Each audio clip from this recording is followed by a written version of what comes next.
Halo semuanya, perkenalkan nama saya Hazim Khair Ramadan. Saya merupakan salah satu mahasiswa dari Teknik Lingkungan Universitas Sumatera Utara dengan NIM 2204-07013 dari angkatan 2022. Pada kesempatan kali ini, saya akan membawakan sebuah topik yang bertema peluang pekerjaan atau prospek pekerjaan yang ada pada jurusan teknik lingkungan serta pemanfaatan teknologi di bidang pekerjaan di jurusan teknik lingkungan.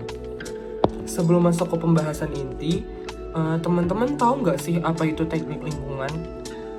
Teknik lingkungan ini merupakan salah satu teknik yang membahas mengenai permasalahan lingkungan atau yang biasa disebut dengan teknik penyehatan. Ilmu yang mempelajari tentang kesehatan lingkungan untuk menciptakan lingkungan yang lebih sehat dan bebas penyakit dengan menggunakan teknik dan teknologi.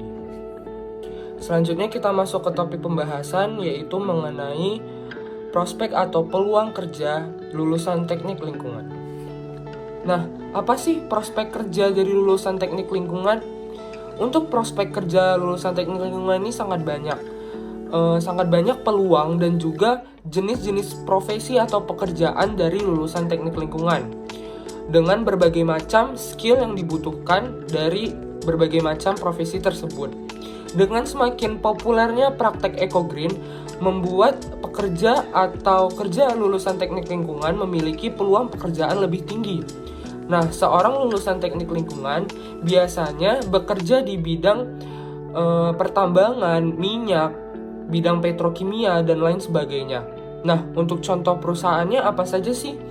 Contohnya itu seperti yang kita paling sering dengar atau kita kenal, yaitu PT Pertamina, Krakatau Steel, PT Unilever, Kimia Farma, dan lain sebagainya.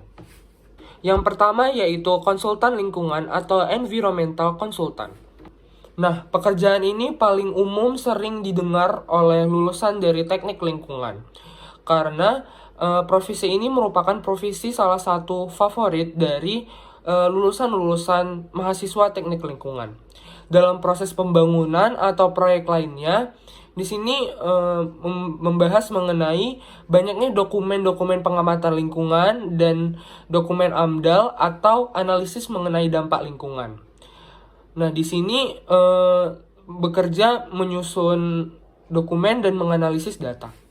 Selanjutnya yaitu yang kedua, insinyur lingkungan atau environmental engineer. Nah, profesi ini berhubungan dalam bidang teknik untuk perekayasaan solusi masalah dalam lingkungan hidup. Nah, produk-produk seperti kendaraan listrik dan hybrid, peralatan biofiltrasi, dan algikultur dan kehutanan adalah hasil kerja seorang insinyur teknik lingkungan. Profesi ini menangani mengenai water management atau pengatasan air baik air bersih maupun air kotor yang merupakan aspek penting dalam ilmu tata kota. Nah, seorang manajer proyek air ini berfungsi untuk mengatasi kualitas air, menganalisa persediaan air, dan mendesain sistem distribusi air untuk suatu daerah. Seorang petugas EHS bertujuan untuk memastikan bahwa berbagai macam komponen dalam suatu perusahaan memenuhi berbagai jenis regulasi yang ditentukan baik oleh pemerintah lokal atau standar industri masing-masing. Seorang manajer energi memastikan efisiensi penggunaan energi dalam suatu perusahaan. Seorang manajer energi bertujuan untuk menciptakan solusi konservasi energi, menciptakan berbagai program kesadaran penggunaan energi, dan mengawasi penggunaan energi. Selanjutnya kita masuk ke topik kedua, yaitu pemanfaatan teknologi di dunia kerja, khususnya di lulusan teknik lingkungan di berbagai macam profesi. Nah, untuk lulusan teknik lingkungan ini sangat membutuhkan adanya teknologi dari berbagai macam profesi, membutuhkan adanya tenaga teknologi dan pemanfaatan teknologi yang harus kita kuasai untuk menjalankan sebuah profesi tersebut. Nah, yang pertama yaitu profesi konsultan lingkungan.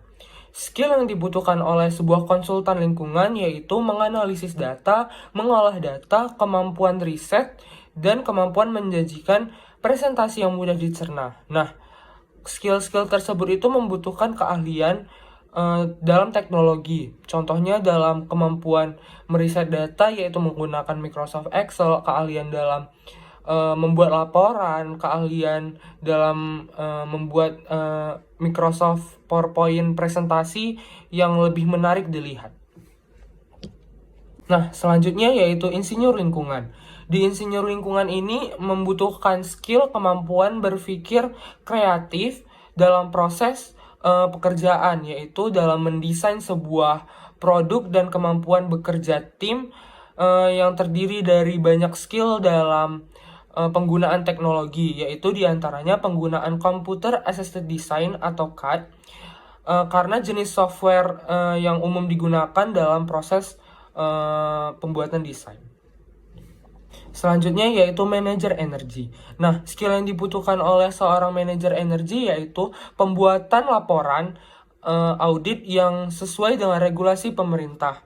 Nah, ini membutuhkan keahlian dalam bidang teknologi. Nah, selanjutnya yang terakhir yaitu insinyur lingkungan. Skill yang dibutuhkan untuk peneliti lingkungan adalah kemampuan analisis sebuah data dari sebuah teknologi yang membutuhkan pemahaman atau pemanfaatan teknologi yang lebih tinggi. Nah, di insinyur lingkungan ini juga skill yang dibutuhkan yaitu pembuatan laporan.